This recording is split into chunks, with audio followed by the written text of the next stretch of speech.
Ever lost your phone and wished there was an easy way to find it? Fret not, because your wrist companion, be it an Apple Watch or an Android watch, is here to save the day.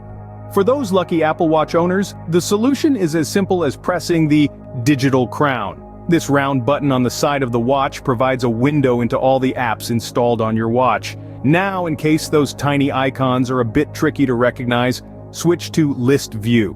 You can do this by going into Settings, then App View, and finally, choosing List instead of Grid. Once you've done this, look for the Find Devices app and tap on it. From there, choose your iPhone's name and scroll down till you find Play Sound. Tap on it and voila, your iPhone should start playing a sound, making it easier for you to find it. On the other hand, if you're more of an Android person and have a Samsung Galaxy watch or any watch using Wear OS, the process is just as simple. Start by swiping down on the watch face to see your apps. Swipe left until you see the Find My Phone app represented by a magnifying glass icon. Tap on it and wait for the magic to happen. Your phone should start ringing any second, leading you right to it.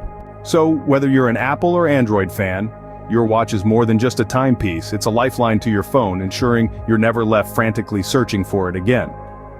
And remember, if you need more details on this process, Apple support and Google support are always there to help you out. Until next time, keep your phone close and your watch even closer.